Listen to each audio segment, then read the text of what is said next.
What's going on here? Nothing. I was just laser cutting a Wheel of Fortune for the Libra doll. With a laser.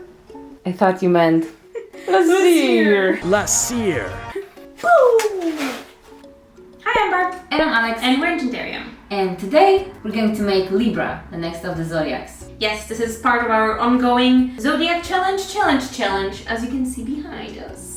Libra is an air type and the stone is chrysolite. Today, we decided to bump the table. Today, we decided to go back to the OG randomization method and do a Wheel of Fortune. We have our list here with us. We have numbers on the wheel, and I guess we're just gonna give it a whirl. It is We have to say the number. 7. Clouds. Cool. Now your turn. Let's see. 10.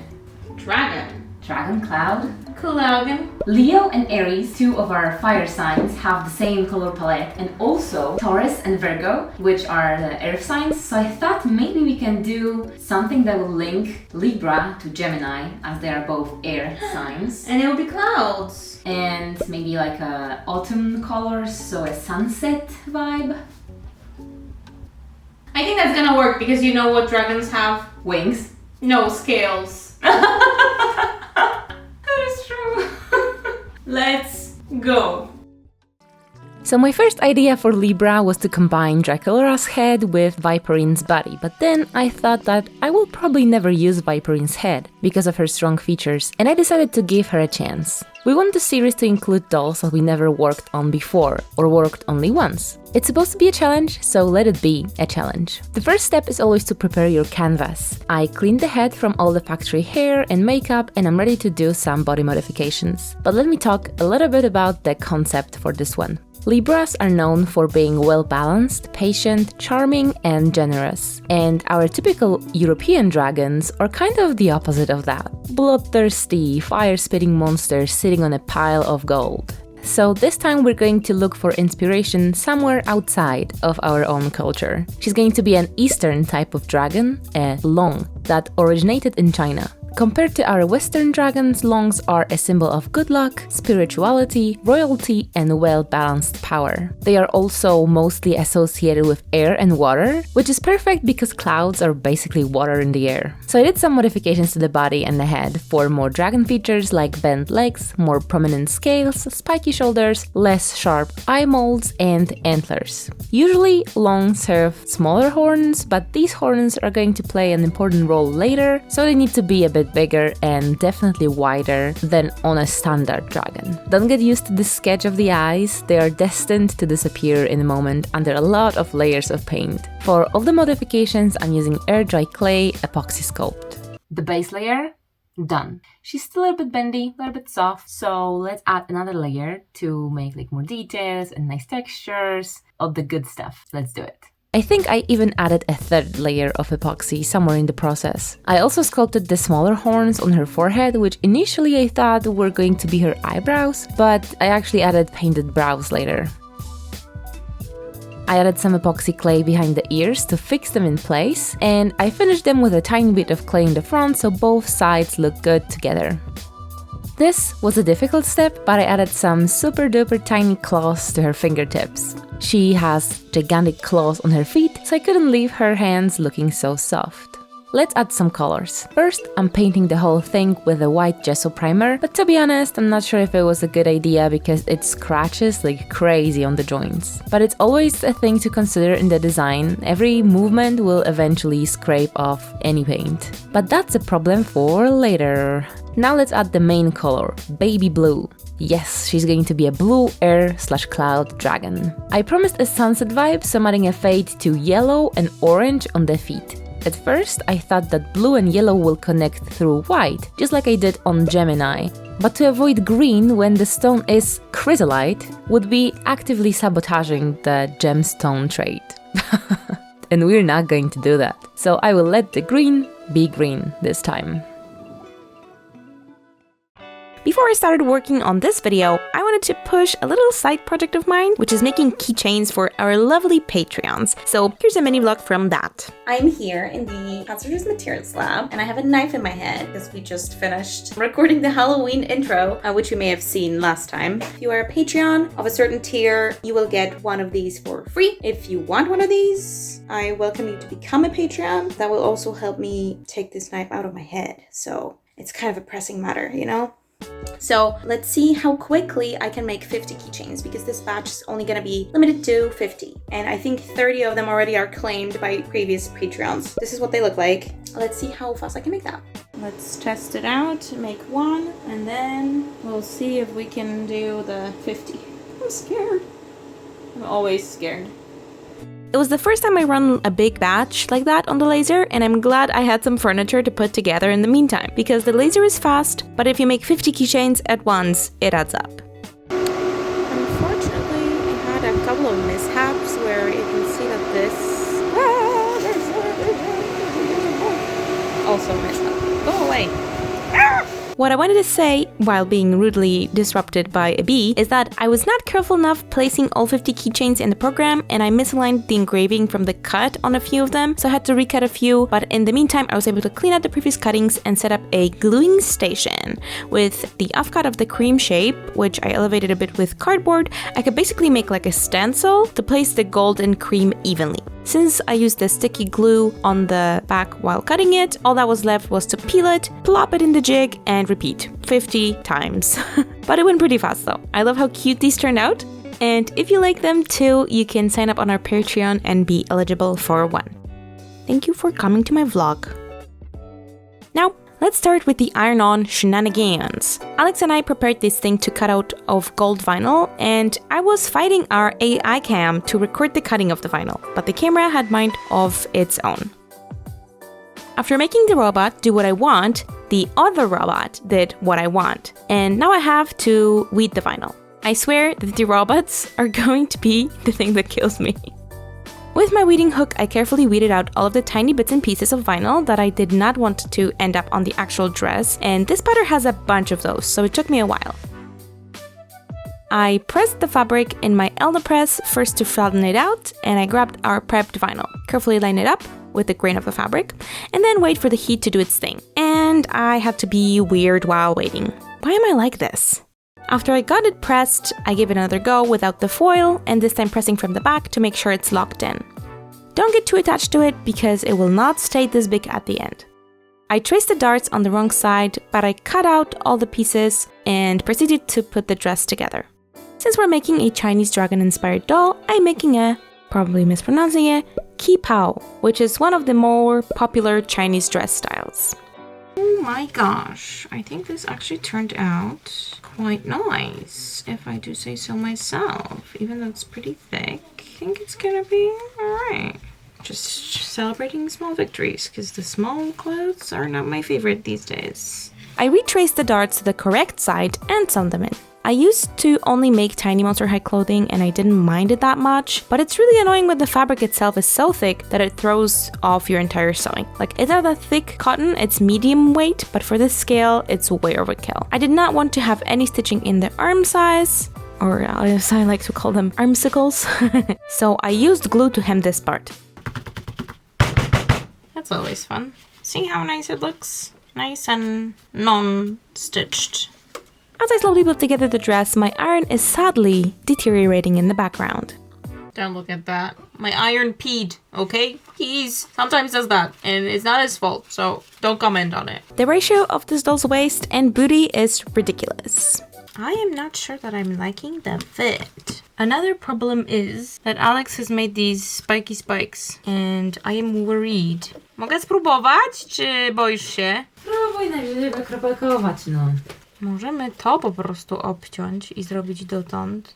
Do it, do it, do it! Możemy zawsze przyklejać coś, wiesz o tym? Gdzie? Do tej lalki. What do you mean? Bierzesz klej, przyklejasz. Na zasadzie? Na zasadzie kleju.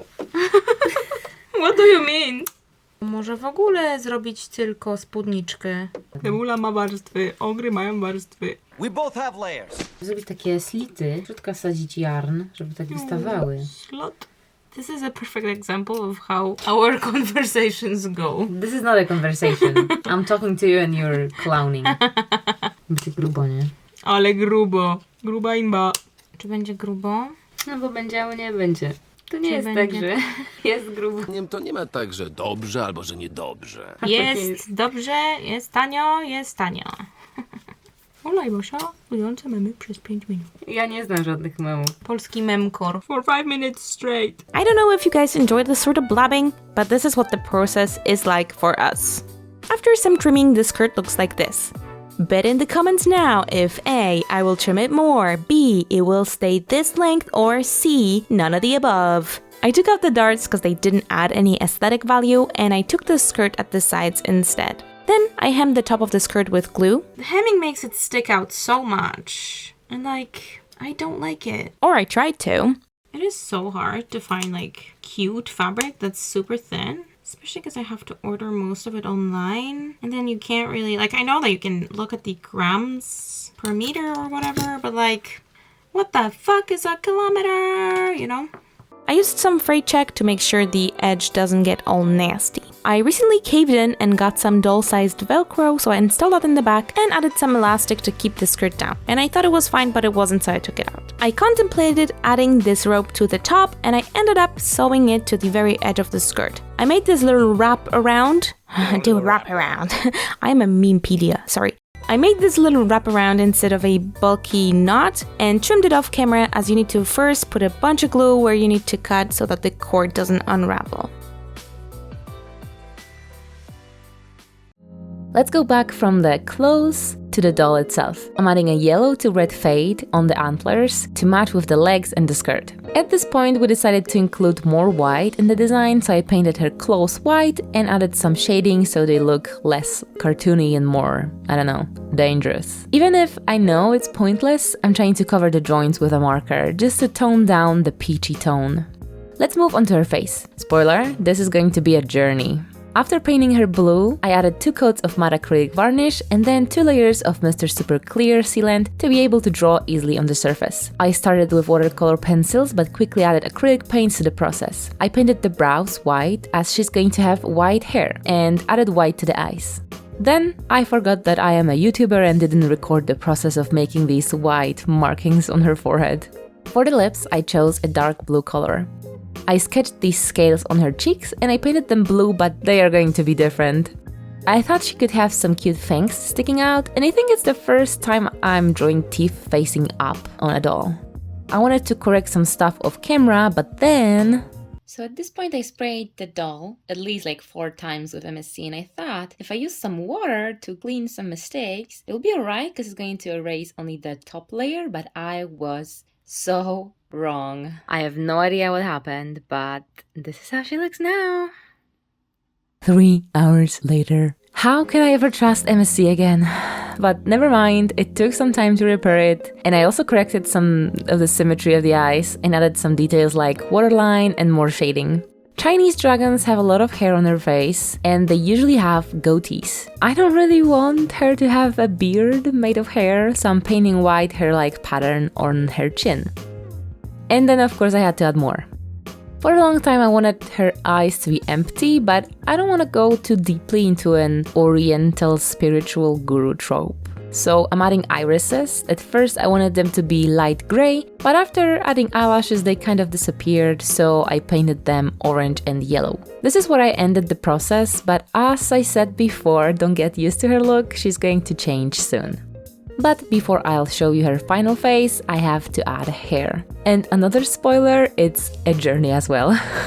First, I have to close the hole in her head. And because nothing sticks better to hot glue than hot glue, I'm using a hot glue. For her hair, I'm using white brushed yarn wefts that I prepared in September when we started thinking of this doll. The cloud prompt already influenced the color scheme and the type of dragon we chose, but I knew I had to include the cloud prompt somewhere so you can tell she's an air dragon without watching this video and listening to my explanation. So the hair is going to be cloud inspired. I'm thinking of these cirrus clouds, light and soft, minding their own business high up in the sky. I'm gluing the wefts in a way that will allow me to make a high ponytail or a bun on top of the head. Working around the horns is always a difficult task. If you want horns or animal ears on your doll and you struggle with the hair just as much as me, I definitely recommend removable horns with a pin or a magnet. It's so much easier and I have to remember about this amazing tip more often. I've looked at Chinese traditional types of hairstyles and I tried to mimic some of the main features, but I ain't no stylist, so this is what I came up with. Do I like it? No. Do I dislike it? Also no. Braid, here a few braids, here like a few yarn pieces, which I thought, you know, clouds have different textures. This needs more volume and like more something. So I thought when we can add something here, I found this beauty. We're going to make something a little bit more colorful. So yeah, let's transform this meh style into a nice style. I removed some of the white yarn and added it back but lower, so the white covers the pink. Then I'm slowly adding the pastel rainbow ombre mohair fibers using UHU glue. I added 3 layers of it and put the white yarn down. It blends really nicely with yellow and green and covers most of the pink. I also replaced the top wefts with mohair fiber, so she has a bit more color in her hair in the front too. I tried bangs, but it just didn't want to be straight, so I took it off and stayed with the split style in the front. At this point, I'm just improvising, gluing wefts, taking them off, being frustrated and crying inside. I'm gluing very small parting wefts so that I can cover the area around the horns, and then I made this pillow out of brushed yarn and watered down glue, and I covered it with more yarn wefts. I glued and pinned it in place and added a gold ginkgo ornament to the ponytail. Then I of course braided the hair in the back. I love the pastel colors and how well they blend with the white yarn. And the new fiber gives the hair more volume and this dreamy color and light wavy texture. I like it much better than the previous attempt. But I'm not done with the yarn. Eastern dragons usually have a lot of hair on the body, like on the legs and arms, so I'm gluing tiny pieces of yarn to her calves and forearms. I also styled it with watered down white glue so it stays in place. A dragon must have a tail, and I'm going to use this Gina Fire long tail because we customized a Gina doll twice and have these tails in a spare part box. And we already have it, why not use it and give it a new life? I painted it blue and replaced the plastic hair with yarn hair. Making the scale pans was a bit of a challenge because I wanted them to look delicate but still have this bowl-like shape but not be too bulky. So my idea was to take this thin metallic earring and hammer it into a bowl shape. I had to ask Alex for scissors to cut them down though because I only have fabric scissors and it's a big no-no to cut anything else than fabric with them, and this memory came to my head. In my first English class ever, the lady had like pictures of tools and stuff. She was like, oh, let's name all the things. And I think they even had stuff written on it. And I very proudly, thinking that I know what scissors are, called them siskers because I was confused by the amount of letters in that word. So yeah, I still call them siskers. Now you may be wondering, why do I need a piece of deodorant? I'm trying to make this curve in like this. And the way to do it is by punching it into the shape with something to, you know, like receive the curve, I guess. So I'm gonna stop talking because you're not gonna be able to hear me because I'm making a lot of noise. Oh no, I broke it. Oh no. I pushed it a little bit too hard, which we're not gonna worry about too much. Sorry that most of this was out of focus, but it turned out pretty well, even though it disconnected a bit in one place. Alex bought all of these chains and gold bits, so I'm going to hang my bowls with this beaded chain. I eyeballed the length and proceeded to plan out how to connect them. No, we have 10 of these. I need 1, 2, 3, 4, 5, 6. I need 12. Maybe we can get away with 10. If I double one of these instead and connect 2 with 1 and then 1. Okay, maybe not all hope is lost. I convinced myself that it was gonna work, so I cut some more chain and started attaching these tiny little pull grabbers to the ends of the chain. And when I say tiny, I mean tiny. Shubajum! Oh, this is how far Shubajum goes. Yeah! With the ball grabbers on, I could hook the jump rings through the ball and the chain and make it into a scale span.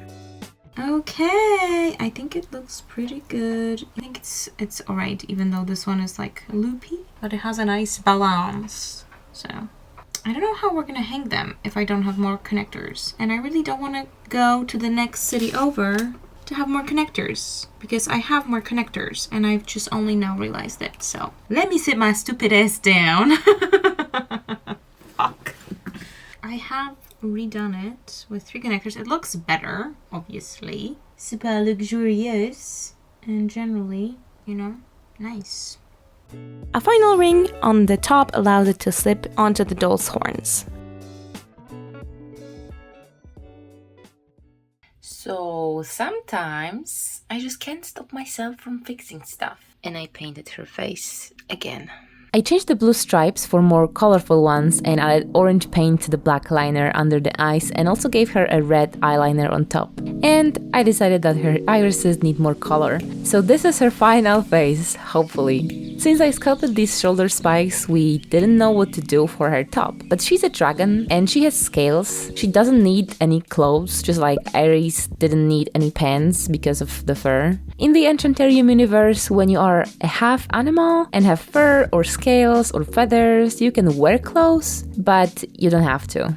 But I want her to have a royal monster vibe, just like our Leo doll. So I'm adding a lot of jewelry. A choker, these arm bracelets, the same thing on the tail, and of course a Libra sign tattoo. I think this spot on her chest is perfect for a small symbol. Then I'm adding a few tassels to the rope on her belt for a more finished look, I guess. And it's time to see how the scale balls look on her. I added more of this chain to the horns, and to tie this part to the whole design, I added a simple harness on her neck and back. Because when you repeat a material, or a color, or a texture a few times in the design, it looks like you know what you're doing, even if it's not true. Nobody will know, I promise. On the weekends, before I get to do anything else, I wake up really early, like 5:40, and go to an ice rink, and I fall a bunch of times. And sometimes I can do a bad sow, okay? And then, on my way back, I get to go to the workshop, because it's convenient and on the way. I'm gonna try to make a custom stand, and I have a theory on what was gonna look nice, and we're gonna test it. How about that? Of course, on our Extra P2 55-watt CO2 laser cutter. Barb smash! And of course, I have to plug our Hazardous Materials Lab merch. This apron is super handy for dirty work, and I wear it all the time. I measure some stuff, ask myself why I'm stuck in 2012 doing a duck face,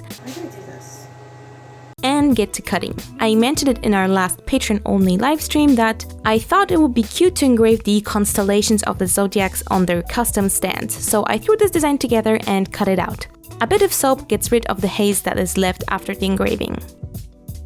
I think we could fill in the stars if we wanted to. You could also edge light it if you wanted to. That would be cool. And let's see if this will work.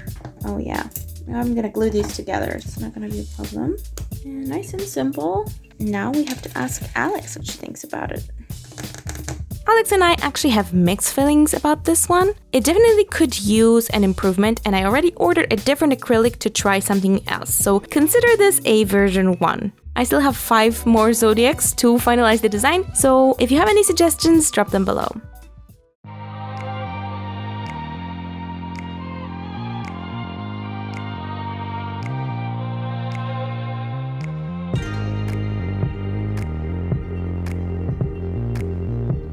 And this is how she turned out.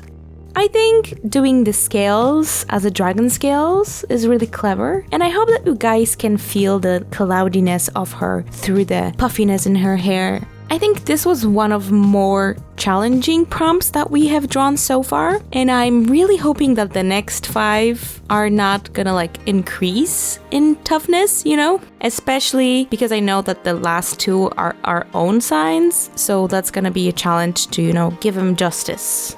But I think this one turned out really nice, and I think even though it's a bit different with its vibe from the first 6, it still fits within the family. What do you think?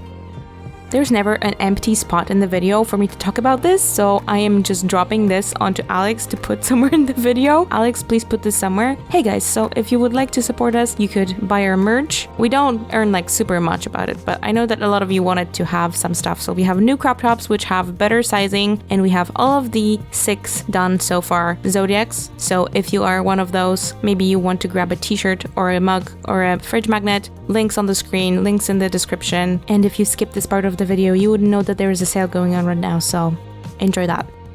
Make sure to follow us on Instagram for some sneak peeks and subscribe for future videos. Have an enchanted day, and we'll see you next time. Bye! This video was made thanks to our Patreons. The biggest credit goes to our top Lost Sister tier supporters: Lee, Mary Helen Burns, Call Me Ash, Barb from the Future, Erin McCoy, and Red X. We also thank our cousin tier Patreons: Ryu, Emerald Havoc, Zippy McAdoo, Emmett Thomas, Yumi Azura, Galina Hartzion, Lucky Ducky Lulu, Ceres Eden, Leon Jostings, Mavi, Gianette, Josephine Falk, Kaylee M, Melissa Novoa, Rinth, Fun of TA, Catherine G, Ashley, Etwal, Elise Sherbet, Zari, Amelia Blackwood, Andrea Bridgedeer, Ghostly Gardens, Brianna Tegan, The Barbie Witch, Bowen, Inca, Stephanie, Tiffany Jeffords, Karaho, Landy Monk, Jane Beck, Caribou, Siv's Party, Dragon Art Customs, Ninja Star Dezino, Dream Up, and last but not least, Catherine Nodden. Thanks guys. Love y'all.